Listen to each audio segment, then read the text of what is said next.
Assalamualaikum warahmatullahi wabarakatuh. Kembali lagi dengan saya Kang Hasan Madani di Pojok Nahdien edisi 30 Oktober 2022. Kita akan nanti selama kurang lebih 1 jam ke depan membahas tentang bagaimana sih peran pemuda di dalam peradaban bangsa dan juga peran santri, karena di bulan Oktober ini kita melewati dua fenomena atau dua acara yang luar biasa, yakni ada Hari Santri Nasional dan juga ada Sumpah Pemuda. Pemuda merupakan tonggak penerus bangsa dan memang tidak bisa dipungkiri lahirnya bangsa ini juga tidak luput dari pemuda. Mulai dari Sumpah Pemuda hingga puncaknya terbesar adalah 17 Agustus 1945, yang mana semua prosesnya melibatkan para pemuda di masanya. Begitu pula santri, bermodal khidmat dan tunduk pada dawuh para kiai, lahirlah resolusi jihad yang menggema untuk mengusir penjajah di negeri ini. Maka darah juang para kiai dan santri tidak boleh lenyap di catatan sejarah bumi pertiwi. Nah, Pojok Nahdien maksud saya, episode kali ini spesial Hari Santri Nasional dan Sumpah Pemuda. Kita akan berbincang-bincang dengan kedua pemateri. Yang pertama, beliau adalah menghabiskan masa mudanya dengan berkarya hingga mencapai titik puncaknya hari ini. Ada Dr. Lutfi Aulia Rahman. Monggo dok, komiknya. Iya. Selamat siang dokter. Selamat siang mas. Oke, ya. Dan juga di sebelahnya Dr. Lutfi sudah ada Gus Nadif Mumtaz. Monggo, mic-nya dipakai Gus. Mic-nya dipakai. Selamat siang Gus Nadif. Ya, selamat siang Mas Nadif. Santri berprestasi yang sekarang menjadi dosen di IAIN Ponorogo. Luar biasa sekali. Beliau berdua ini akan mengupas kiprah santri dan pemuda dalam membangun peradaban. Nah, oke, sebelum berbicara jauh nih, Gus dan Dok. Nah, bagaimana sih pengalaman singkat panjenengan hingga bisa mencapai titik puncak saat ini? Dokter dulu monggo. Kalau bisa, saya belum ya, mungkin masih perjalanan. Oh siap. OTW. Saat ini mungkin ini kok bisa sih di usia jenengan terus sekarang bisa menjadi dokter dan kok bisa tergelitik untuk ikut di dalam NU. Nah itu monggo gimana dok? Ya, jadi mungkin dari refleksi dari zaman mahasiswa dulu ya. Iya. Di mahasiswa dulu selain kuliah juga aktif di beberapa organisasi, termasuk di pemudaan, sosial, saya juga suka mengikuti seperti itu. Dan saya melihat secara dampak mungkin berperan di ini juga memberikan dampak yang besar, karena secara masa juga banyak, terus secara dampak sosial juga mempunyai pengaruh. Dan saya lihat juga mungkin peran untuk kesehatan, mungkin pertama dokter di NU kan belum terlalu banyak yang berkecimpung di sana. Dibandingkan dengan mungkin masa kelompok-kelompok masyarakat sejenis NU ini, yang lain itu sudah cukup banyak ya teman-teman kesehatan yang berperan di sana. Dan akhirnya saya mungkin melihat dari sini mungkin hanya strategis di sini, dan banyak dari kebetulan juga teman-teman sekitar saya di circle development itu banyak berafiliasi kan. Jadi mungkin dipertemukan dengan teman-teman sendiri. Iya. Kalau masa kecil dulu pernah nggak sih terpikir cita-citanya jadi dokter? Sempat kepikiran. Sempat. Zaman kecil sekali itu masih balita ya. Karena biasanya dulu cita-citanya apa? Jadi dokter ya. Zaman dia banget. Iya. Ya kan gitu kan ya. Iya, banyak gitu ya. Banyak yang gitu kan. Jadi zaman itu saya lahir sampai umur 4 tahun di Timur Timur. Di Timur Timur. Jadi zaman sebelum referendum bisa dari Indonesia, jadi sempat sana sama Pak Pur juga, kakaknya ibu saya itu seorang dokter umum waktu itu di sana. Mungkin alam bawah sadar aku tuh kayak ngeliatnya dokter itu kayak klasik ya. Oh iya. Tapi jadi dokter gitu. Tapi padahal pas udah sekolah ya nggak ada kepikiran, apalagi udah SMA tuh kayak ya saya sebenarnya secara akademis nggak terlalu pintar ya, itu sedengannya Pak Madio gitu. Sekolah di Panggal Solo. Merendah ini. Iya, aku sekolah di Panggal Solo. Itu semuanya melekan. Iya. Tapi ya mungkin ya karena doa ibu. Iya. Jadi akhirnya ya alhamdulillah kepada Allah bisa masuk di kedokteran lewat jalur kuliah seperti itu, dan juga menghabiskan masa muda 7 tahun. Iya. Kelainan lambus. 7 tahun. 7 tahun di kampus. Sekali dokteran 6 sampai 7 tahun. Iya. Dan setelah lulus alhamdulillah bisa kembali ke Madiun lagi, dipertemukan dengan Mas Hanif, terus juga Mas Najib dan teman-teman NU kan bisa berperan lagi di sini. Oke. Gus Nadif, cerita singkat dong. Terima kasih. Cerita singkat. Pengalaman jenengan ini loh, dari kecil apa juga memang sudah pernah terpikir, wah aku besok tak dosen baiklah. Hingga titik puncak, apa mungkin pernah aku tak terpikir pokok besok kudu sampai ke luar negeri ya, seperti itu gimana? Itu apakah sudah terpikir dari kecil atau belum sih Gus? Pengalaman aja singkat cerita. Kalau rasa-rasanya hampir senada dengan Mas Dokter. ya, Betul, Mas Gus. dokter. Iya, Mas dokter. Bahwasanya kalau puncak belum. Iya, kalau Jadi tidak masih berjalan. proses. Jadi kalau sedikit mengulas tentang masa kecil mungkin ya mungkin hampir separuh lebih hidup saya dihabiskan di pesantren. Iya.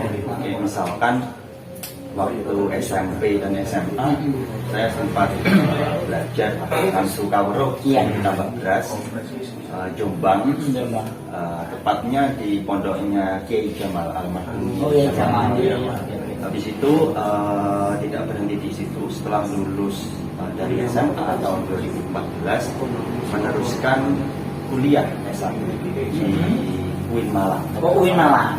Sembari mondok di Marsudi Mustama. Ketua PW NU ya. Apa Marsudi? Ya, Marsudi. Nah, setelah lulus lanjut lagi ke Jakarta karena kelihatannya paradigma pemikiran UIN Malang dan UIN Jakarta kan berbeda. Oh, berbeda malah. Berbeda, iya. Tak kira malah hampir sama, malah berbeda. Berbeda. Makanya mencoba untuk Out of the box. berbeda, iya. Dan ambil jurusan yang berbeda. Oh, gitu. Pada waktu itu di Malangnya ambil pendidikan agama Islam, sedangkan S2-nya ambil Islam Studies atau kajian Islam. Hingga akhirnya kebetulan ternyata IAIN Ponorogo juga membutuhkan dosen bidang filsafat. Ya iseng-iseng aja gitu. Ya udah. Iseng-iseng bawa hadiah ya, iseng-iseng berhadiah. Ya, ternyata ilmunya manfaat di situ. Iya. Sembari waktu itu juga ternyata keterima beasiswa S3 di Universitas Islam Internasional itu. Yang itu UI3. Jadi angkatan pertama.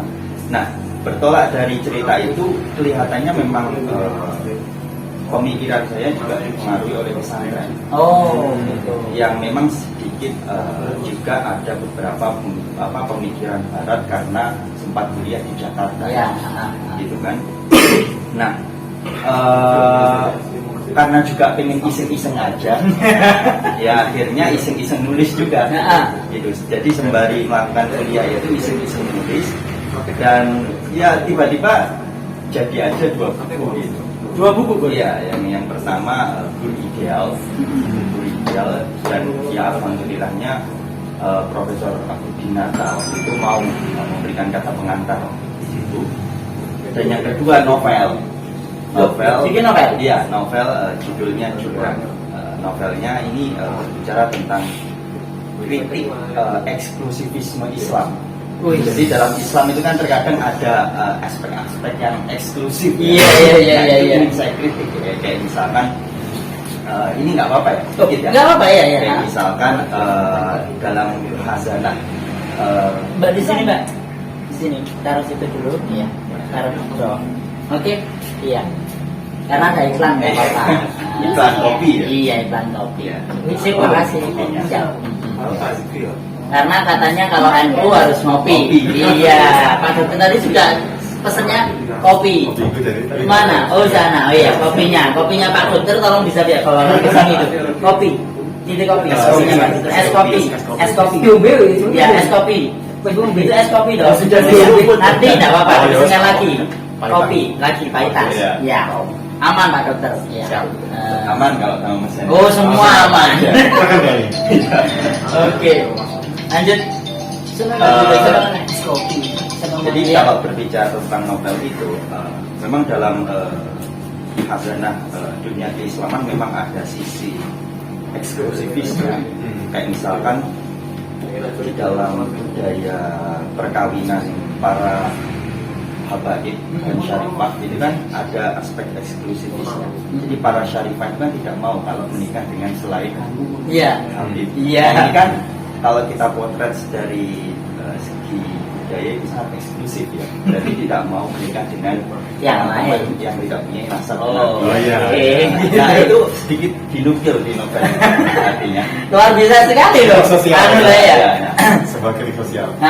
Oke, gini, seorang itu biasanya dikatakan sukses kebanyakan karena dia tekun mengikuti jejak pendahulunya atau yang diidolakan. Ya, padahal saya bandar sih. Loh, iya jujur, saya itu dulu cita-citanya, kita takut buka sampai saya SMA. Itu sampai saya cita-cita gue konsisten, terus kan tipe setia atau asli. Saya dari mulai TK hingga saya SMA di buku kenangan SMA kan biasanya ada buku kenangan SMA itu kan punya dari mulai TK, SD, SMP, SMA itu cita-cita saya tuh satu tok, pilot. Iya, tak pernah punya cita-cita jadi host, jadi public figure. Udah pernah, atau jadi dermawan. Tidak pernah. Tapi alhamdulillahnya semua mengalir. Kayak dengan tadi mungkin ya tidak pernah terpikir sih ya kayak Pak Mas Dokter Lutfi ini. Pokok saya dari kecil sampai selesai dokter akhirnya tercapai. Jenengan seumpama dosen ya tercapai kan tidak seperti itu. Semua mengalir. Nah pasti ada yang diidolakan dong. Nah kayak Dokter Lutfi hingga berada di titik ini. Siapa sih orang yang menjadi idola jenengan? Monggo. Kalau dibilang idola sebenarnya wakil mas. Oh wakil. Kita pengen kan, kalau saya pribadi kan pengen belajar sebanyak mungkin dari orang yang sudah berpengalaman, Iya. ilmu. Dan kalau boleh milih salah satu, bisa dibilang itu Gus Dur ya. Gus Dur, Dari oke. sekian biografi tokoh-tokoh besar yang pernah saya baca itu kayak paling menarik kisahnya beliau. Karena bisa dibilang Gus Dur itu benar-benar perpaduan yang seimbang dari dia antara keilmuan Barat dan keilmuan Islam. Itu. Terus keilmuan Timur beliau juga menguasai filsafat itu terkait dan apa ya terkait pemikiran-pemikiran beliau itu menurut saya kayak banyak pemikiran yang mungkin di zaman itu masih terlalu visioner, saking pinternya beliau. Iya. Dan beliau menjadi presiden di waktu itu mungkin apa ya DCI era mendahului zaman. Saya bilang kayak gitu. Karena mungkin ketika orang-orang di bawah beliau dipimpin dengan orang-orang yang tahu visioner mungkin tidak terlalu nyambung maka terjadilah seperti itu. Iya. Yang dibahas dalam buku yang lain. Itu. Oke. Dan biografi Gus Dur ini pernah saya paparkan dalam satu sesi wawancara, itu satu program leadership itu masih saya punya sekitar 5 tahun yang lalu. Dan ternyata sebuah program leadership itu digagas oleh kelompok yang kebetulan agak berseberangan dengan kita. Terus Iya. saya coba paparkan kan banyak. Iya. Siapa tokoh favorit kamu? Kenapa gitu? Iya. Panjang lah kan. Ya tapi itu tidak menghalangi fasilitas saya terhadap Gus Dur dan NU sampai sekarang dan ya kayaknya dan itu akhirnya cintaan terhadap NU itu juga tumbuh cukup Luar biasa. memang apa ya mungkin tantangan kita sekarang adalah mengenalkan lebih banyak intelektual seperti beliau Iya. yang Benar. seimbang antara kajian keislaman dan juga kajian dari negara. Oke. Gus Nadif. Sinten Gus istilahnya Gus. Ketinggalan itu. Iya. Waduh.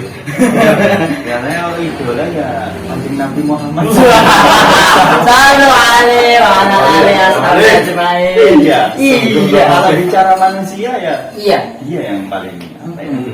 Atau orang yang mungkin berpengaruh yang mungkin jenengan sebagai sampai hari ini ada satu sosok atau mungkin ya oke lah kalau Nabi Muhammad semua lah ya, semua. Maksud saya yang mungkin juga berperan juga sampai jenengan bisa menuju ke titik ini dulu, penjenengan sampai ke titik ini. Ya, yang jelas ya guru-guru saya Iya. dan orang tua saya. Jadi orang tua secara biologis dan ideologis. Nah, karena mereka lah yang membentuk cara berpikir saya. Kayak misalkan saya nggak bisa bilang satu ya. Iya, oke. Misalkan Gus Dur kan punya 5 Iya. tokoh yang itu kalau Gus Dur diperintah sama mereka dia langsung siap. Ya. Saya juga nggak bisa bilang satu kalau gitu. Kayak misalkan salah satu guru saya di pesantren Yai Jamal Ahmad. Kenapa saya mengidolakan beliau? Karena beliau mempunyai integritas yang tinggi. Jadi aspek spiritual beliau lah yang mempengaruhi cara hidup saya. Iya. Kayak misalkan beliau ahli tasawuf ya, dan mempunyai gaya atau karakteristik tasawuf ala Indonesia. Jadi ketika saya hidup semasa beliau di pesantren, itu sangat mempengaruhi saya hingga saya berproses sampai saat ini. Selain itu ada beberapa guru saya juga, misalkan beberapa profesor yang itu mempunyai intelektualitas juga yang tadi kan persoalan sekarang intelektualitas gitu. Nah, profesor-profesor ini memberikan sumbangsi pemikiran terhadap hidup saya, persoalan bagaimana saya memandang dunia. Jadi tidak hanya memakai satu kacamata. Jadi gara-gara beliau ini yang mempunyai kapasitas intelektualitas yang tinggi, saya menjadi mempunyai banyak kacamata dalam memandang dunia. Dari berbagai sisi lebih santai, lebih luas, lebih luas, tidak kaku-kaku lah. Dan rasa-rasanya memang Islam Indonesia itu yang seperti itu. Benar Benar seperti itu. Nah, mereka inilah yang saya idolakan dan sangat mempengaruhi hidup saya. Oke. Nah, berbicara idola, idola itu sangat kental dengan yang namanya kalau anak-anak sekarang itu kalau sudah mengidola akhirnya fanatik, ya kan? Nah, padahal gara-gara satu kata fanatisme ini, ini yang berlebihan itu tak ayal banyak yang merugikan pihak lain. Nah, kata-kata fanatik ini bagaimana memandang jenengan, bagaimana memandang seumpama ada jenengan mengidolakan terus dia fanatik berlebih, padahal fanatik yang berlebih itu akan dapat mungkin merugikan orang lain. Gimana Dok menurut jenengan? Nah, makanya kita memang perlu belajar dari banyak sumber atau banyak tokoh.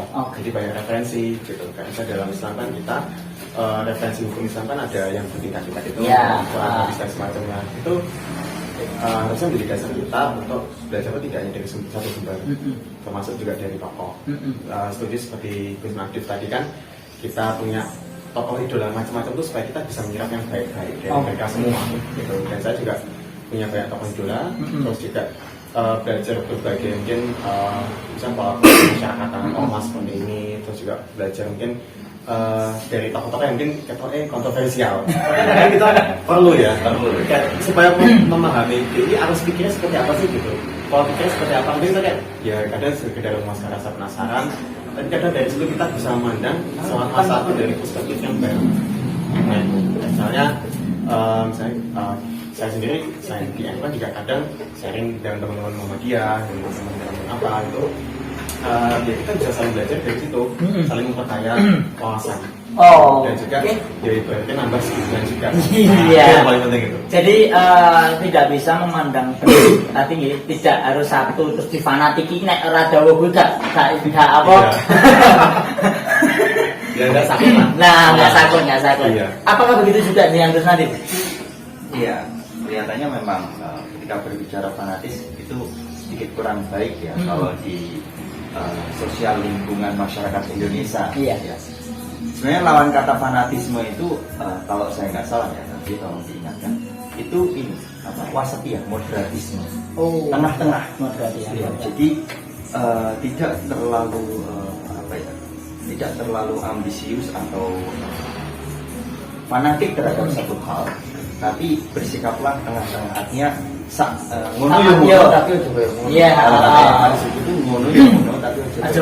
tapi moderatisme atau wasatiyah itu bukan persoalan posisi. Artinya bukan persoalan posisi tengah, kiri atau kanan. Karena kadang kalau kita membahas posisi, jangan-jangan kita fanatik posisi tengah. Aduh, membahas bisa apa sih gitu? Tengah pun bisa fanatik. Iya, itu juga. Ini ilmuannya. Ilmuannya. Jadi value-nya ini adalah wisdom, kebijaksanaan. Kita harus tahu porsi dan konteks pada saat itu. Tidak menutup kemungkinan posisi kiri itu adalah posisi yang paling maslahat, konteks yang membutuhkan, yang memang pas gitu. Oleh sebab itu, ketika orang itu sudah punya corak berpikir yang wasatiyatul Islam, dan itu kalau nggak salah itu memang digencarkan oleh Kementerian Agama, artinya mau di frame bahwasanya Wasatiyatul Islam itu adalah Islam yang benar-benar ala Indonesia. Intinya itu memang seperti itu. Kemarin saya sempat berdialog dengan teman-teman di kampus yang itu juga dari berbagai negara. Teman-teman mahasiswa ingin bertanya, kalau memang wasatiyatul Islam, konsep wasatiyatul Islam ini ingin disiarkan ke dunia, artinya bagaimana Islam itu baik di masyarakat, disiarkan ke dunia. Lantas bagaimana ketika itu diterapkan di negara lain? Ini kan produknya Indonesia. Produk Indonesia. Gimana? Karena yang merepresentasikan wasatiyatul Islam sementara ini adalah NU dan Muhammadiyah. Ketika itu mau diadopsi oleh negara lain, Islam di negara lain, gimana caranya? Masa harus ikut NU? Iya.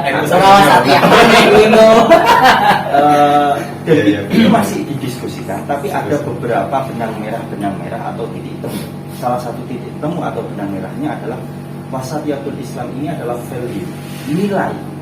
Jadi bukan movement, bukan gerakan Islam, tapi nilai. Kalau nilai bisa diterapkan semua lini, semua tempat. Nah, salah satu nilai dari wasatiyatul Islam adalah kebijaksanaan. Artinya Islam benar-benar tahu kebutuhan masyarakat yang maslahat itu seperti apa.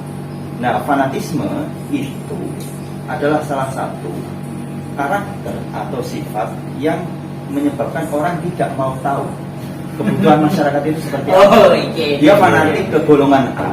Masyarakat ini tidak butuh. Masyarakat ini kadang kontra dengan golongan A. Nah, ini kan repot. Iya. Makanya yang digodok adalah value-nya. Jadi akhirnya ketika itu value yang diambil, semua bisa diterapkan di berbagai negara pun bisa. Apalagi value dari wasatiyatul Islam. Wasatiyatul Islam itu adalah kebijaksanaan atau bil hikmah. Salah satunya adalah bil hikmah. Itu saya yakin semua negara Islam di negara yang lain pasti gitu. Luar biasa sekali ini, ngaji barang loh bos itu. Ngaji barang.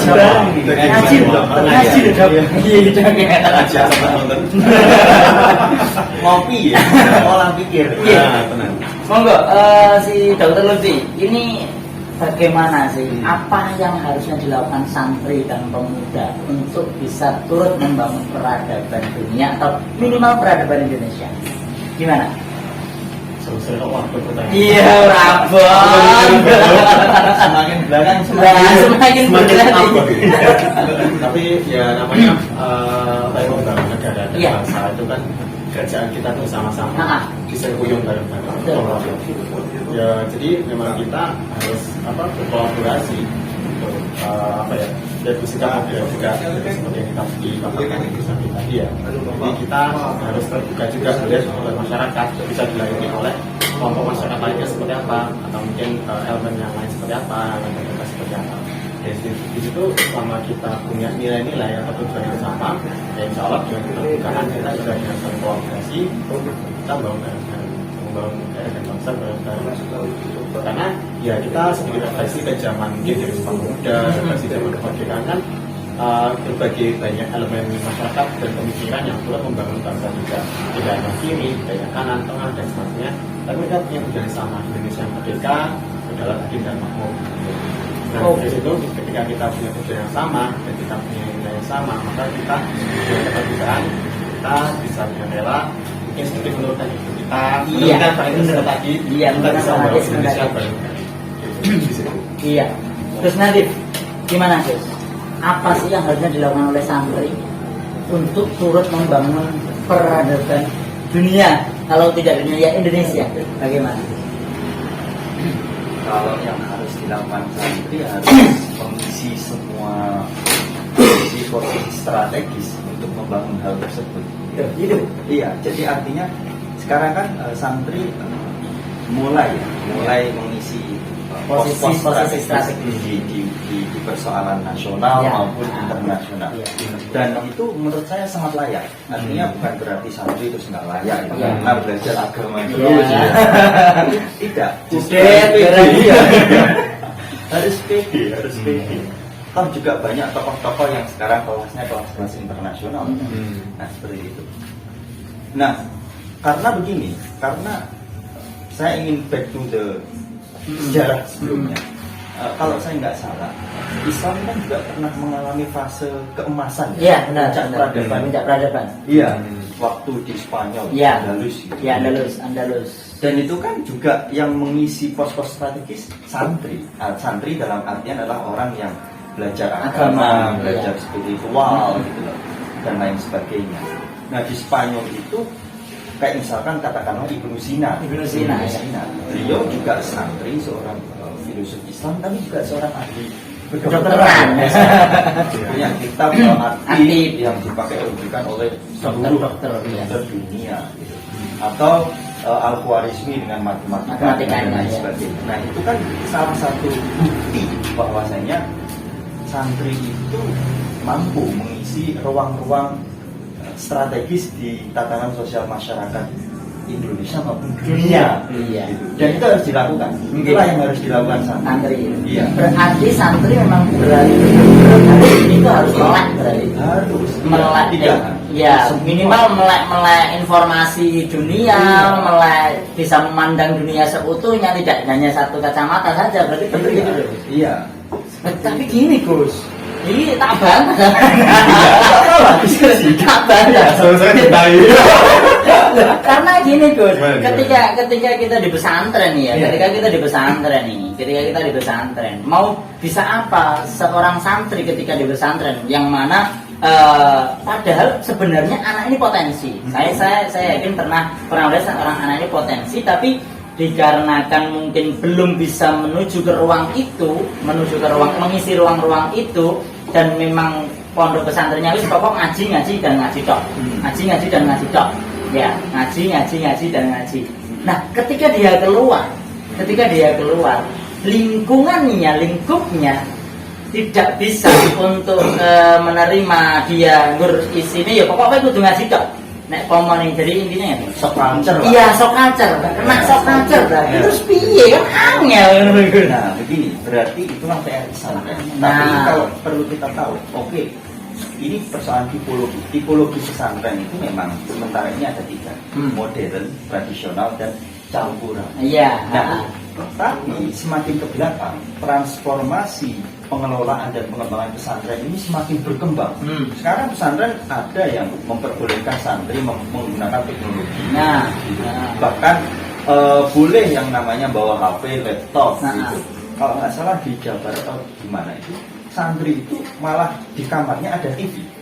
Boleh nonton Netflix yang berbahasa Inggris. Ya. Nah, ini artinya pesantren sudah mulai bertransformasi menyesuaikan kebutuhan zaman, tanpa melupakan atau tanpa membuang nilai-nilai tradisional pesantren itu sendiri. Jadi tetap tidak dilupakan. Misalkan Tebu Ireng, dulu Tebu Ireng itu kan salaf, tapi sekarang sudah bertransformasi menjadi campuran, integrasi antara salaf dan modern. Dia sudah belajar IT juga, sudah mengikuti olimpiade juga, belajar sains gitu. Karena memang semua pengetahuan ini kan ciptaan Tuhan. Iya, benar. Nah, maksud saya gitu loh Gus. Saya kita dari kalangan mungkin dari santri khususnya juga yang dari pesantren, kalau sudah oke lah dia santrinya salaf. Tapi kalau keluar, Mbok Yao, Mbok Yao gitu kan ya ngono. Mbok Yao kumpul karo dokter gitu bener. Ketika loro gak orang berdongo, ya Allah ikhtiar langsung tawakal. Iya kan dok. Coba kalau dokter gembul sama santri itu kan artinya dokter juga punya ilmu baru, dan juga begitu pula dengan santri. Gembul karo dokter sing muda gini kan nanti punya pengalaman baru akhirnya. Nah kadang saiki nek wis santri metu ke pondok nek ora karo circle dhewe ora gelem lho. Lah itu memang PR. Itu memang PR. Itu PR. Nah, itu juga menjadi penyakit mendikotomikan ilmu pengetahuan. Itu. Iya, jadi memisah antara pengetahuan Islam dan pengetahuan umum. Padahal dua-duanya sama-sama makhluk Tuhan. Sama-sama paling seksi enggak?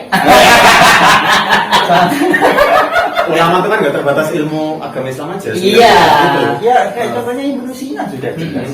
Dia juga hafal Al-Quran, hafal ribu hadis, tapi juga dokter.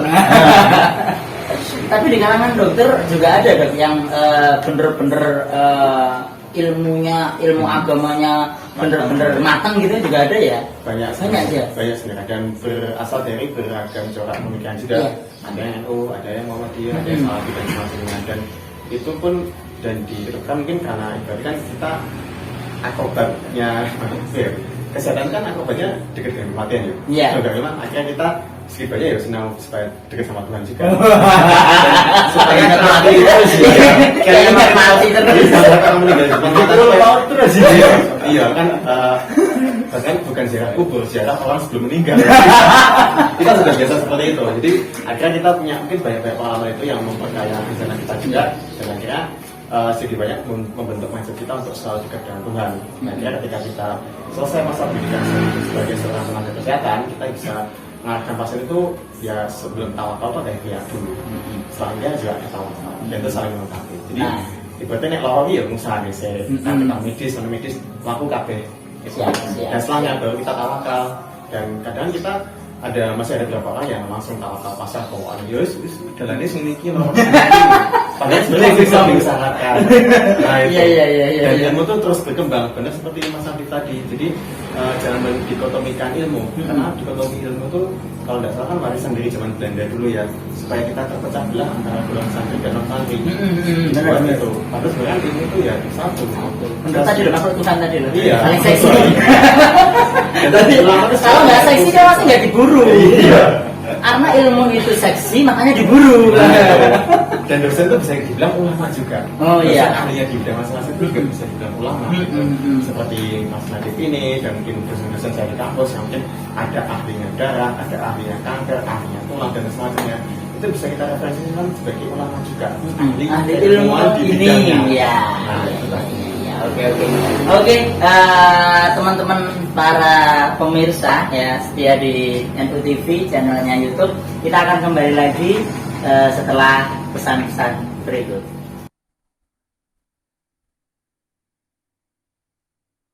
Oke, kembali lagi dengan saya di acara Pojok Nahdien edisi 30 Oktober 2022 dengan tema Hari Santri dan juga Sumpah Pemuda. Oke, kita melanjutkan yang tadi ya.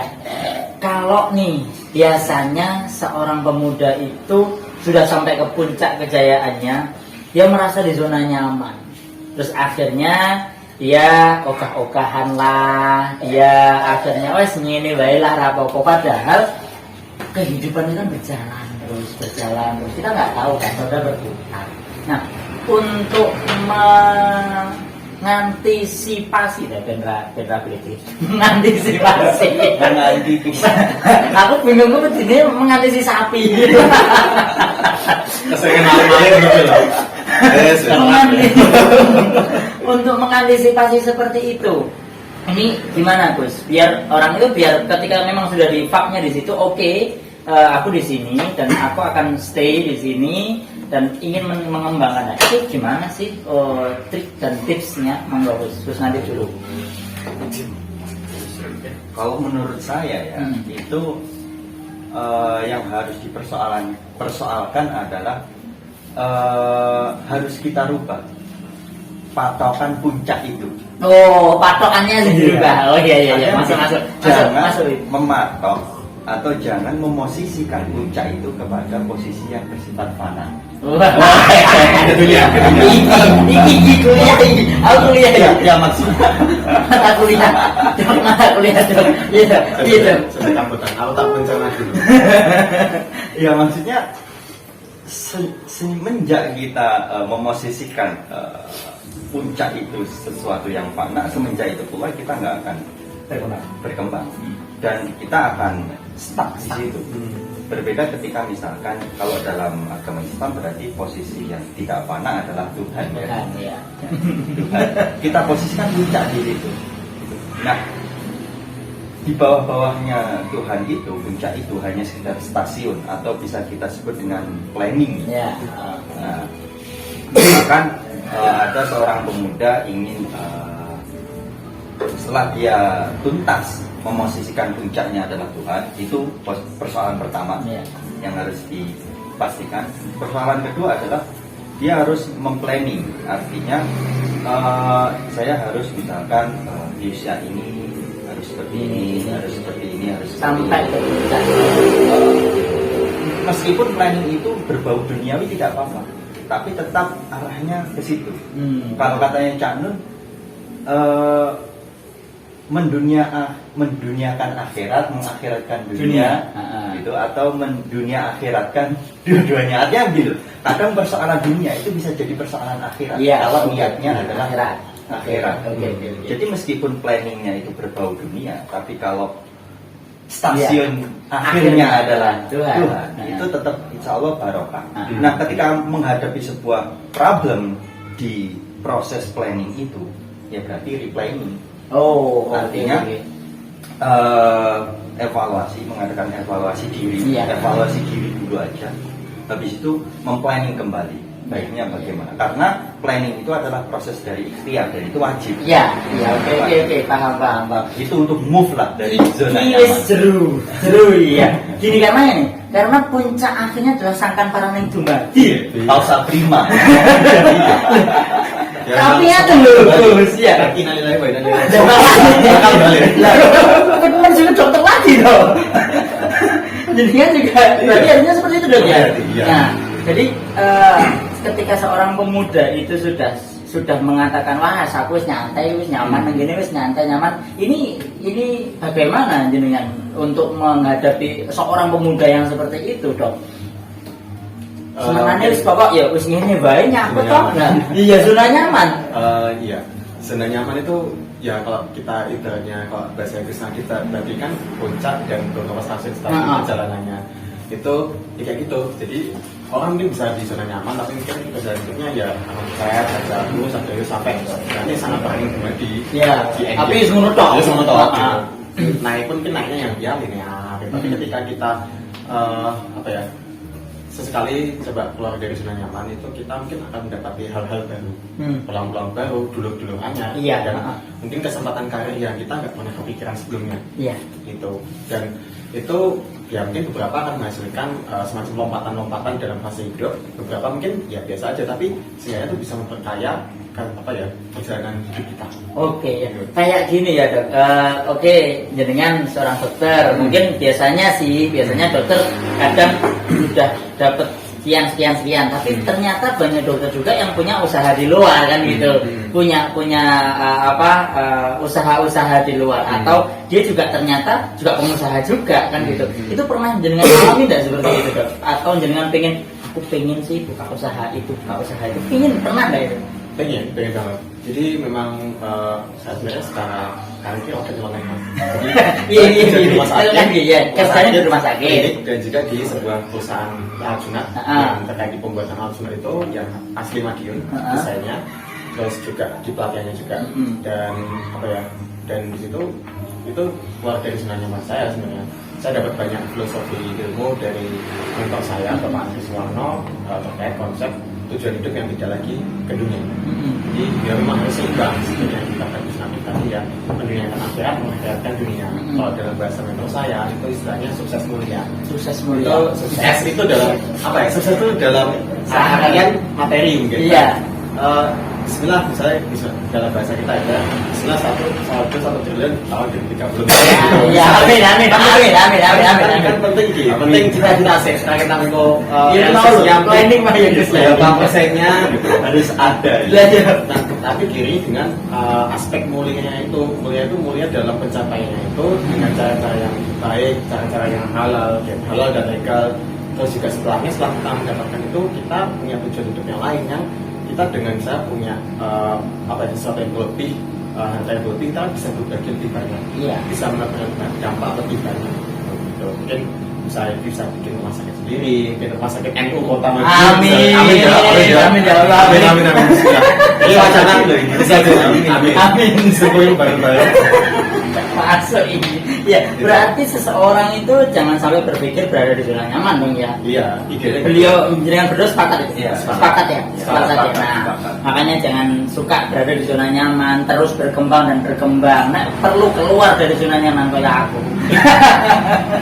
Sobat kesehatan. Iya, tuh. Kita semua mengalami itu. Iya. Oke, berikutnya pemuda itu di usia 30 tahun ke bawah ya, di bawah 30 tahun lah ya, di bawah 30 tahun itu termasuk dalam quarter life crisis ya, yang mana kondisi emosional yang tidak stabil, mulai banyak pertanyaan kapan menikah ya. Mau telu ya urung kita. Senasib, Semakin Joy. bertiga Senasib. belum ya. Nah, terus sikap apa yang harus diambil? Padahal di satu sisi kita harus berkarir, tapi di satu sisi, di sisi lain itu berdatangan pertanyaan, kapan rapi lah, untuk menghadapi itu semua. Mungkin saya nanti bisa minta Kang Sukauro kepada panjenengan berdua karena saya belum. Nah, ya, maksud saya bagaimana cara mengatasinya, gitu loh. Pertanyaan-pertanyaan ini dan juga tetap stay di karirnya. Nah, itu kan karena saya juga samkom 30. Kalau terlebih dulu malah, terlebih gimana dong? Iya, jadi sebenarnya sama alasan sama, Iya. yang sama ya. Jadi mungkin sedikit saya dari perspektif kalimat aja ya. Menurut saya di kesehatan itu kan kadang kita terlalu mikir tentang mikir kita belum dapat ini, belum dapat itu. Karena memang perjalanan hidup tidak bisa kita bandingkan. Iya, benar. Gitu. Kadang kalau saya percaya konsep positif itu ada banyak ya. Ada mungkin orang yang tidak didapatkan hasilnya itu dimudahkan dalam urusan karir dulu. Ya. Ada yang mungkin mudah dalam urusan jodoh dulu, Ya. ada mungkin urusan dari yang lain gitu. Ya kalau urusan seperti itu ya mungkin kadang belum rezekinya aja gitu. Jadi kita untuk terus berusaha, terus ikhtiar, kita berkembang dalam itu terus mikir terus ya sih lama-lama diri. Jadi kalau dalam bahasa kesehatan bisa jadi sakit-sakit yang psikosomatik. Psikosomatik. Jadi, dari pikiran turun ke badan misalnya karena tentang mikir akhirnya sama ganggu nggak boleh mau Orang-orang yang pondok kalau cah mikir organisasi. asalnya aku pikiran nah itu fotonya aku Ini sudah bukan malah bilonan. tapi terus fresh. Gimana Mas untuk Gus Nadif tadi? Ya, kelihatannya memang itu adalah fase yang dialami oleh semua pemuda ya, pemuda maupun pemudi. Iya, benar. Nah, yang pertama yang harus dilakukan adalah anggap itu adalah fase yang normal. Gitu. Karena ini persoalan psikologis gitu. Persoalan psikologis, banyak pertanyaan berdatangan dan ekspektasi yang kita Iya, harapkan benar. di fase itu gitu. Nah, jadi yang harus dilakukan pertama adalah anggap itu sesuatu yang normal dulu. Menenangkan dulu. Iya. Karena kalau nggak tenang ini bisa ke mental health. Nanti bunuh diri. Iya, bisa jadi ya. Iya, bisa Iya, bunuh diri karena Iya. under pressure kan, benar-benar di bawah pressure yang kuat. Nah, langkah yang kedua itu tadi harus benar-benar punya planning. Karena planning itu adalah bagian dari ikhtiar. Dan manusia wajib melakukan itu. Artinya di fase itu setelah kita tenang dan menganggap itu suatu normal, kita punya planning gitu.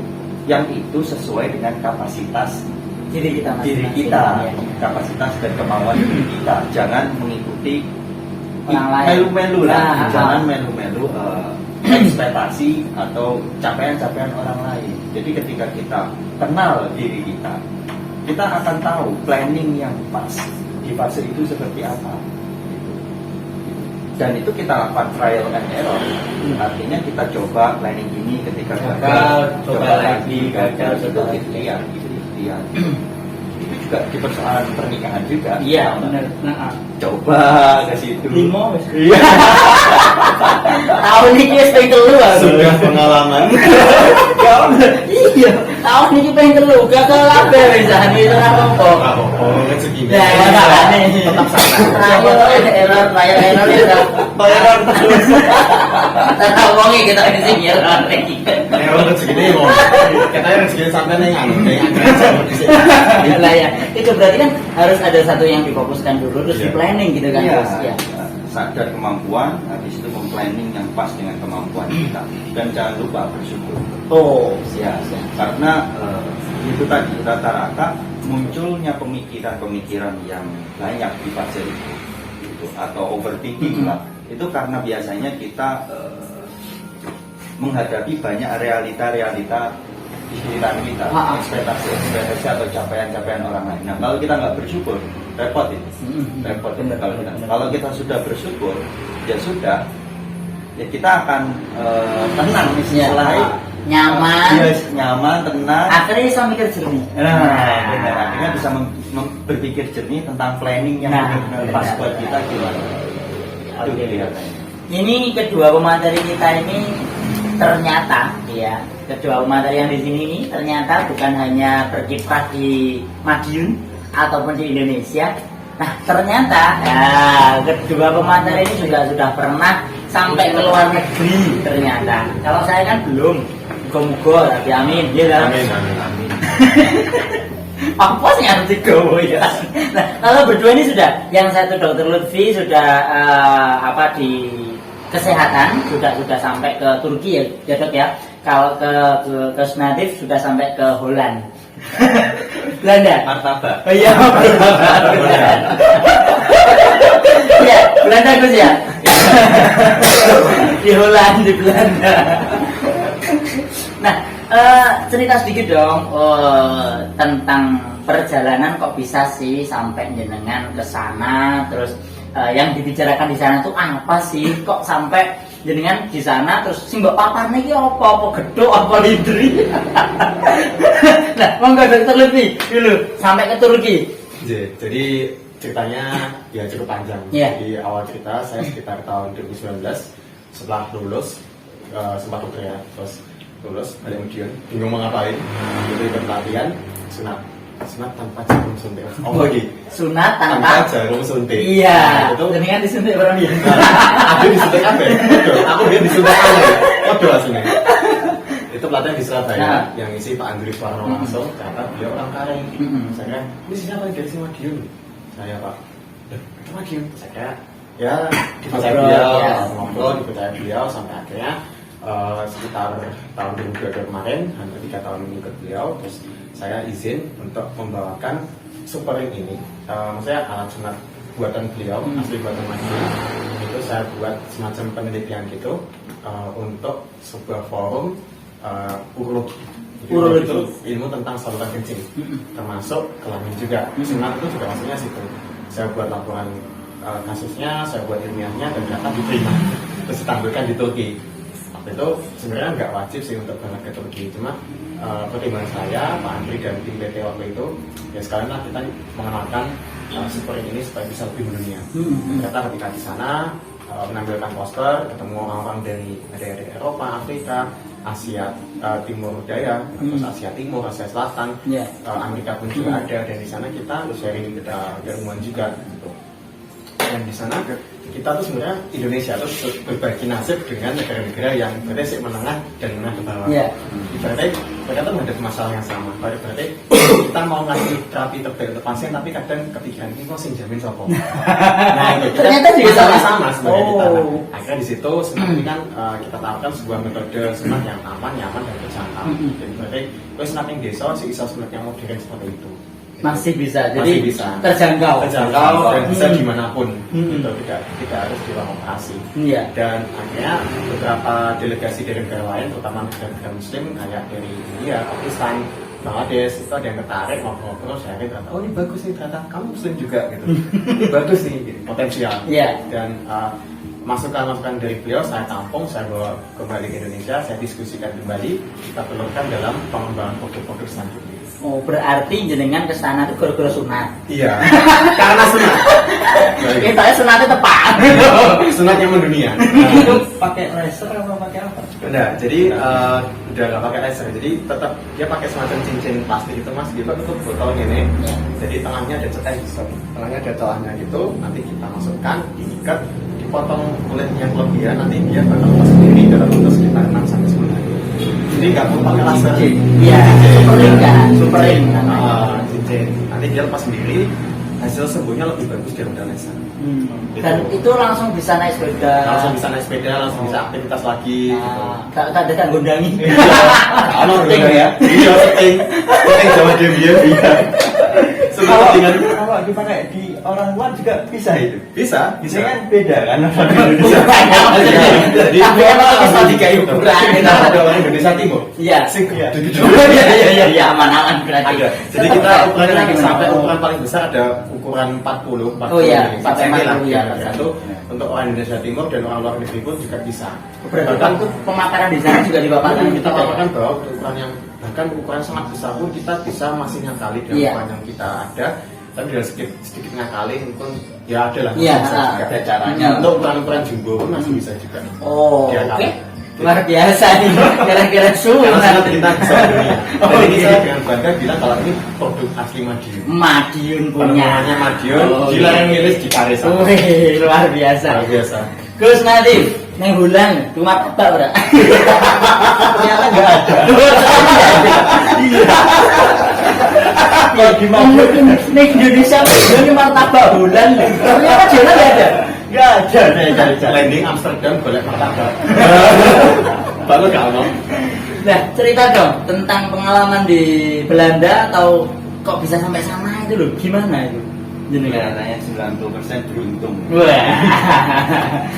Ya sama saya persoalan nulis sih. Ya, Gara-gara nulis, persoalan nulis. nulis. Jadi waktu itu ini kan acaranya PCINU Belanda Ya, PCINU Belanda. PCINU Belanda yang bekerja sama Ya. dengan Vrije University Amsterdam. Jadi ini kayak semacam acara 2 tahun sekali kalau sekarang. Itu nah ini bertepatan di Vrije University Amsterdam. Nah, acaranya itu ada 2, International Conference sama Interfaith Dialog itu antara Muslim dan Kristen di gereja. Iya.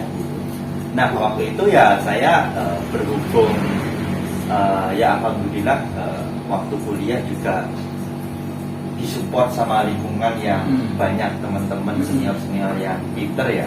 Saya nggak pinter sebenarnya. Cuma gara-gara duduk sama orang-orang pinter akhirnya ketutan ke Belanda. Amin. Ya muka-muka kita kita bulan dong.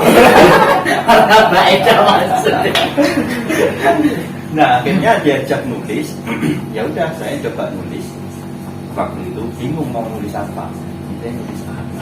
Akhirnya terbesit kota Madiun juga. Weh, Madiun juga. Iya, Madiun juga. Madiun. Madiun yang itu juga menjadi kota pendidikan. Iya, endemik lah, endemik. Endemik lah. Budaya endemiknya Madiun. Iya, Ya. pencak silat itu. Iya. Akhirnya mau saya apakan ini pencak silat ini ke Belanda. Ya akhirnya Harus tampil pencak ya. iya, makanya mau tampil pencak juga di sini nggak begitu bisa. Iya. Ya akhirnya diskusi sama beberapa senior muncullah pemikiran waktu itu. Nah waktu itu tema internasional conference-nya itu kan salah satunya ingin mengulas pemikiran salah satu tokoh Belanda namanya Snobboer Groningen. Jadi ada tokoh Belanda yang itu benar-benar ditokohkan di Belanda namanya Snobboer Groningen. Beliau ini adalah salah satu suksesor Belanda bisa menjajah Indonesia. Gitu.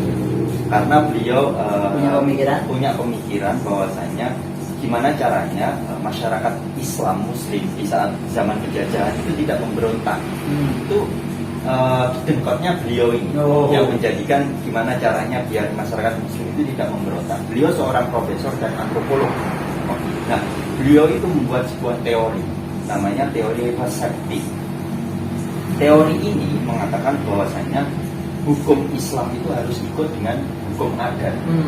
Karena hukum adat itu yang original lebih dulu asli dari Indonesia. Iya. Makanya hukum Islam itu harus menyesuaikan hukum adat. Karena hukum Islam itu baru datangnya. Iya, itu anak-anyaran lah. Iya, Anak-anyaran lah. iya, itu menurut beliau. Tapi Iya. sebenarnya itu akal-akalan biar apa? Biar Muslim, gerakan Muslim, gerakan orang Islam di zaman penjajahan itu tidak membesar Iya, gitu loh.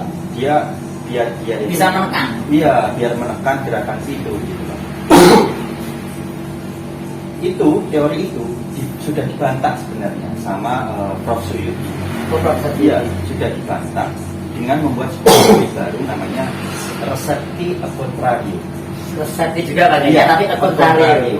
Jadi bukan hukum Islam yang menyesuaikan hukum adat, tapi Hukum hukum adat adat yang menyesuaikan hukum Islam. Iya, Makanya para intelektual Muslim menyebut teorinya Snowball-Crowley ini adalah teori iblis. Ya. Dibantah. Nah, dua teori ini ya kalau dibantah sih rasanya bukan kelas saya ya. Saya komentari lah ya. Karena Karena Pak Duni berbantah ya. Kamu kan nggak setuju kan video Nggak setuju. Karena tadi berbantah. argumentasi ilmiah. Iya benar. Iya.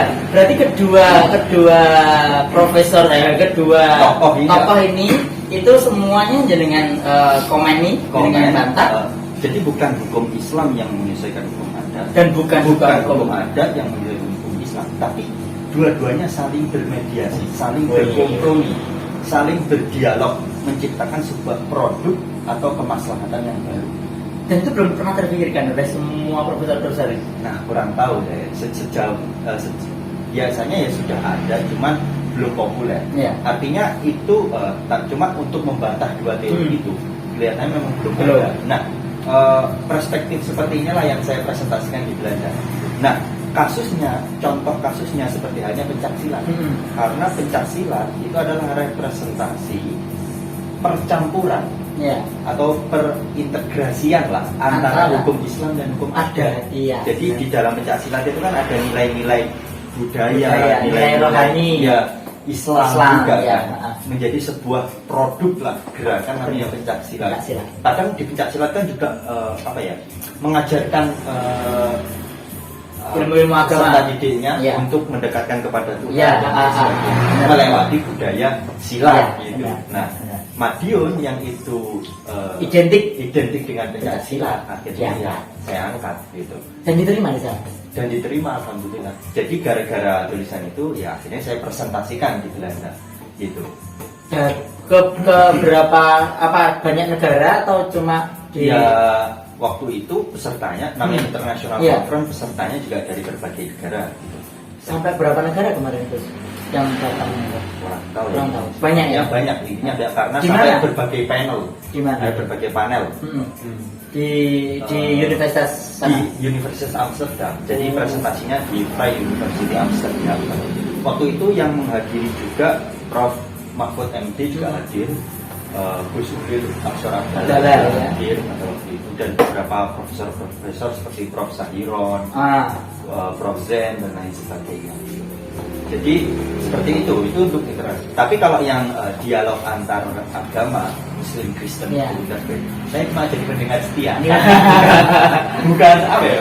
Masih bukan panggung saya. Ya. Saya masih benar-benar follower pada waktu Ya. itu. Jadi yang benar-benar aktif ya seperti Prof. Sahiron, Prof. Ulil. Ya, Gus Ulil, Ya. habis itu Prof.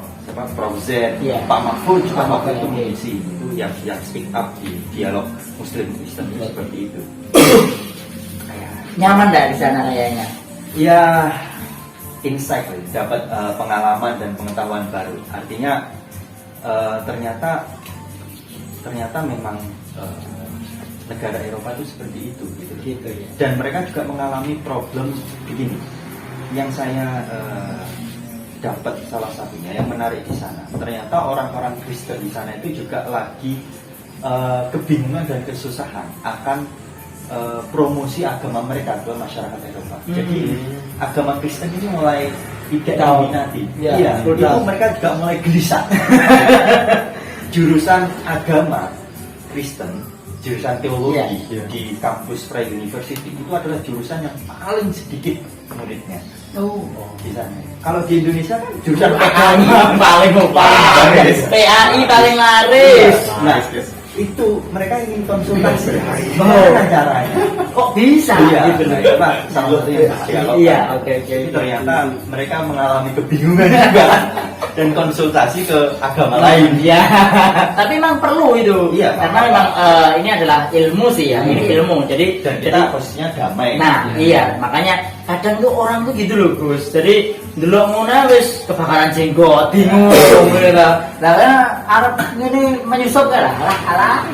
Itu pikiran-pikiran yang enggak bener itu. Kurang bisa melihat kacamata dunia dari berbagai sisi tadi lah. Nah, itu lah tadi. Nah, sudah sampai ke Turki, sudah sampai ke Belanda, ya toh, walaupun yang kono kayaknya martabak. Tapi dapat bonus jalan-jalan ke negara lain juga karena dekat kan.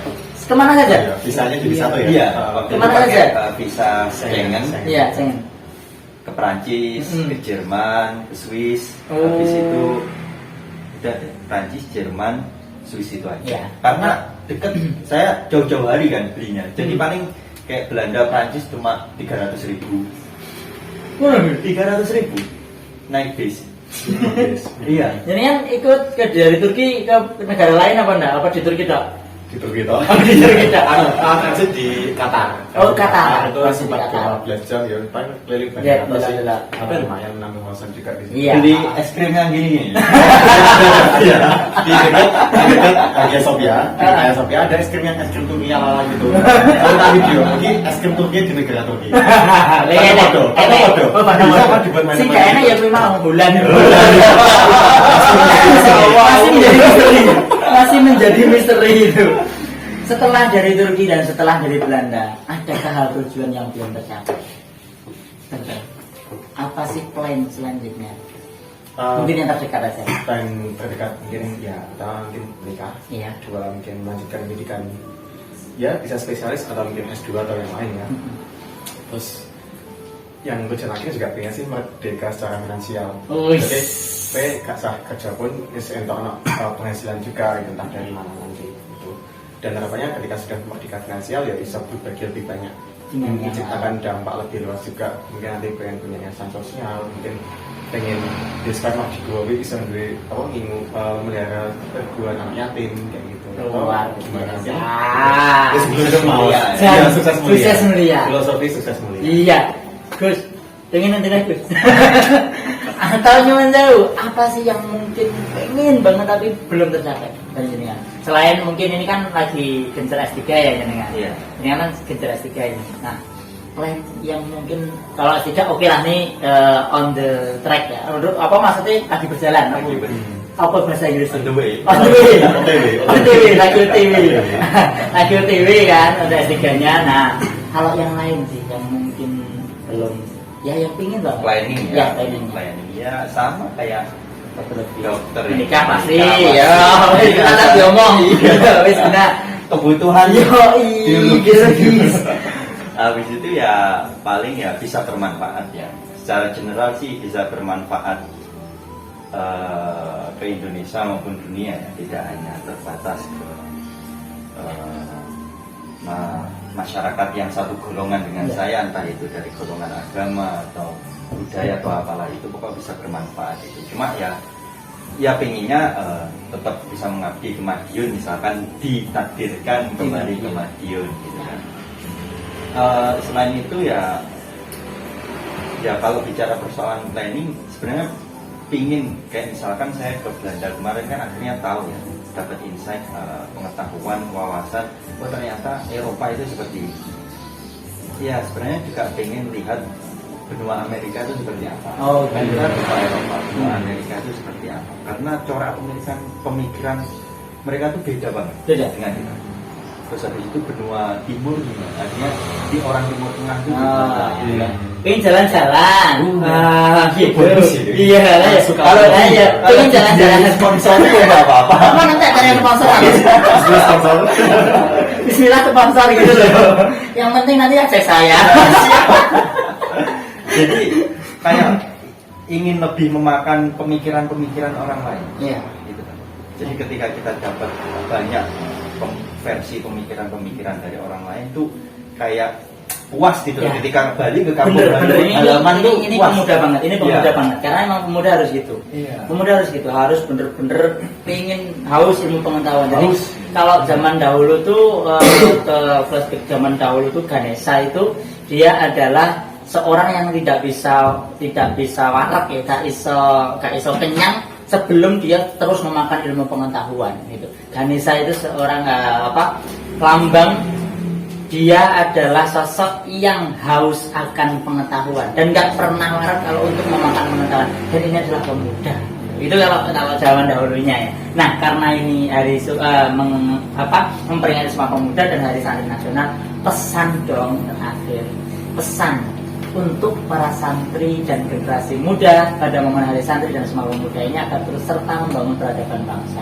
Monggo Dr. lebih dulu pesannya untuk para pemuda dan on kamera. Iya. Monggo. Ya, pada seluruh santri se-Indonesia dan dunia. Santri kan lama sama dunia juga. Oh iya, benar. Insya Allah nanti setiap penjuru bumi akan ada santri. Amin. Dari entah hasil pendidikan Indonesia ataupun guru-guru Indonesia yang nanti bertugas di negara lain gitu. Ciptakan pusat-pusat peradaban baru di seluruh penjuru bumi. Jadi pesan untuk para santri adalah untuk terus belajar, untuk terus berkembang, dan terus kita tuh bertemu orang-orang baru. Ketika kita bertemu orang baru kan antara dia memperkaya pemikiran kita atau mungkin malah mungkin bertumbuhan pikirannya. Mungkin Ya, cair. konflik pikiran itu tapi kita bertumbuh untuk semakin memperkaya hasil dan pengalaman juga. Jadi sehingga kita terus berkembang dan kontribusi santri yang semakin bisa melebur ke berbagai lapisan masyarakat itu yang kita benar-benar tunggu. Jadi diharapkan banyak bisa semakin inklusif seperti yang dijelaskan nanti juga bisa menempati posisi-posisi strategis di tanah air dan dunia. Ya, luar biasa. Ini beliau tadi, Dr. Lutfi sudah membahas santri. Nah, ini kan ke pemuda. Nah, pesan ke pemuda. Oh, tak balik nih tahu ya, sing santri dan pesan pemuda, tapi sing dokter pesan untuk santri. Tapi masih muda. Ya enggak apa-apa. Monggo on kamera. Pesan untuk pemuda Iya. ya, kalau menurut saya yakin dan percaya diri untuk terus berkontribusi dan mengisi ruang-ruang peradaban entah itu Indonesia maupun dunia dengan kapasitas, integritas dan intelektualitas kalian masing-masing. Iya, luar biasa. Waduh, saya menanam ya. Masya Allah. Oke, sekali lagi terima kasih Dr. Lutfi yang sudah menyempatkan waktunya. Saya yakin kesibukannya panjenengan luar biasa ya kan. Dari mulai sunatnya di mana-mana ya kan. Job sunat ya. Dan juga Gus Nadif yang sudah rela, bayangkan ya pemirsa. Dia tadi malam baru datang dari Jakarta karena mengambil S3 di sana hanya untuk meluangkan waktu demi NU lah. Karena mau nggak mau dia kan ke Belanda dari NU. Alhamdulillah, itu mah dunia. Alhamdulillah. Iya.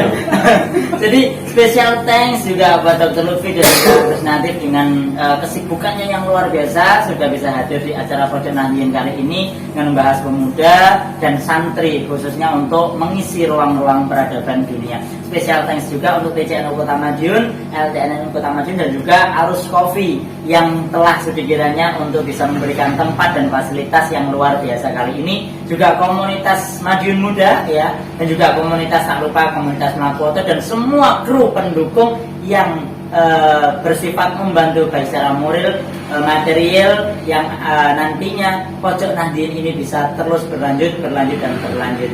Saya Hasan dan juga teman-teman yang ada di sini, apabila ada kurang lebihnya maaf. Wa akhiran, assalamualaikum warahmatullahi wabarakatuh. Waalaikumsalam.